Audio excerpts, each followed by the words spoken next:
The Air Force successfully tests a new anti-satellite weapon, and the Soviets may be next. Some powerful white South Africans meet with black guerrilla leaders, and John DeLorean. Does he face more trouble over a missing $18 million? NBC Nightly News with Tom Brokaw. Good evening. The U.S. Air Force announced tonight it has scored a direct hit in its first test of ASAT. That's an anti-satellite weapon. That's good news at the White House and bad news at the Kremlin. For ASAT is the latest issue dividing the superpowers. Today's test was conducted in the skies over the stakes in the nuclear arms race because they can be used to knock out satellites, which monitor missile activity. And as Chris Wallace reports tonight, President Reagan believes that today's test will make the Russians practice on some new American war games in the Caribbean, training Caribbean troops to take care of the small stuff. And Dennis Murphy tonight on a winning little girl, her serious illness, and her advice for the rest of us.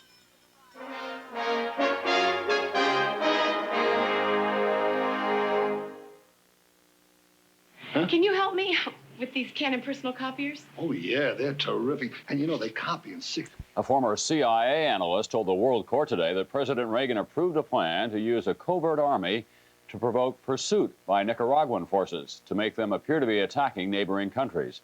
Nicaragua is suing the United States, accusing it of terrorism and subversion. The Reagan administration has refused to respond to the suit, but today the State Department issued a report saying that Nicaragua's Sandinistas were the real aggressors. U.S. military forces, meanwhile, took part today in war games with forces from 7 Caribbean nations. And as Fred Francis, he's never used drugs, and it upsets him that anyone thinks that he did. John Milner told the baseball drug trial in Pittsburgh yesterday that Mays kept a stimulant called red juice in his Mets locker, but he never saw Mays take any. And Mays says he never did take any, and he never had any. He says he didn't do that sort of thing. In Cincinnati today, the thing to do was to go downtown and cheer the city's homegrown hero, Pete Rose. It was a rally to celebrate Rose's achievement Wednesday night when he broke Ty Cobb's record for the most lifetime hits. Rose thanked the 7,000 fans for their support and promised that his Reds would whip the Dodgers tonight.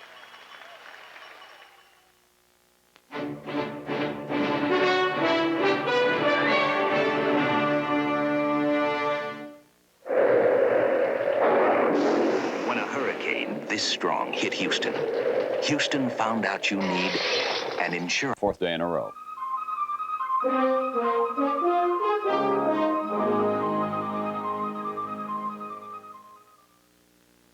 Morning is your time.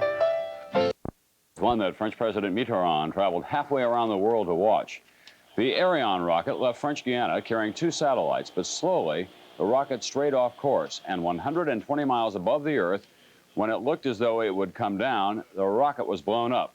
Insurance losses, $145 million. Mitterrand called it a setback, but not the end of the world. And South Korea wants more money for the rights to show the Olympic gold.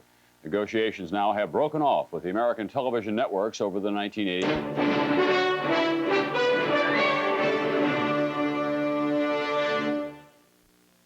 We just moved in and have a million things to do. Where should we? That's nightly news for this Friday the 13th. May you get through the rest of the evening safely. Connie Chung will be here tomorrow night. I'm Tom Brokaw, and I'll see you again on Monday.